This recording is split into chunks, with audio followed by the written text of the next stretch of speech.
السلام عليكم ورحمة الله وبركاته. ولا ليراد بان سلام يا جماعة وناكسن ميل aad joogtaanba waxaan rabaa maanta inaan qasayar idin ka sheekeeyo waxa jirta riyo mar walba igu soo noqota riyadaas bishii haddaan mar arag laba jeer baan arkaa riyada ilaahay subxaanahu wa tacaala inuu digniinu ii digayo ilaahay subxaanahu wa tacaala inuu khayr ila rabo baan noo qaatay ولا ليال مر والبا waxa lay tusaa oo aan ku riyoodaa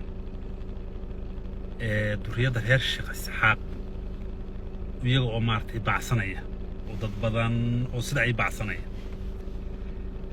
runtii anigu waxa weeyaan dadka reeraha iyo qabiilada caayameeyhi laakiin waxa jirtay waqtiyo iska xoga caadi fadi jirtay waxyaabo buugdeena iyo waxaan akhri jiray iyo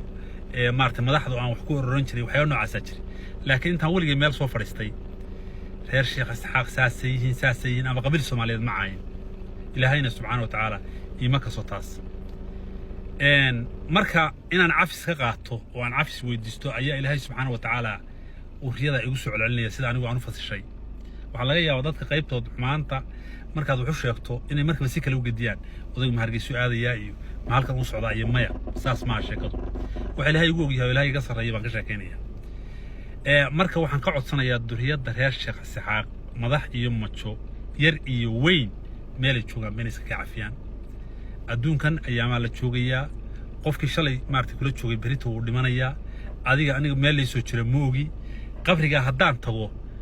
waxa weeyaan daarood neyle waxa weey ii ballaarin maayo ii waasicin maayo hartina ii waasicin maayo waa nafsihi waa aniga nafteeda isku soo hadhayna marka waxaan rabaa intaan adduunka nooshahay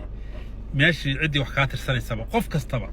وحاجات السنة أما قف عن مال هذا الكويري أما قف دي بني آدم بانه سوم وحاجات عين إنه سكي عافية كارهان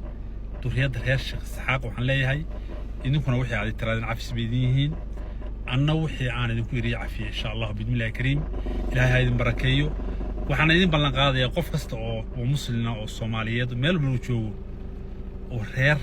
إنه أديك إنه كمان هلايو ما أنت وحي لقى بلعب إن شاء الله بإذن الله الكريم أول لدت كانوا دتك هرو ودق دقة ما هين ما كنت أساسا إن شاء الله كليب كاس قفل بوسو قارقان بقوياي ولا هالك يوي شهر قري مارت وحوي الميل فوقنا إيه جارسي دتك يوسع تنا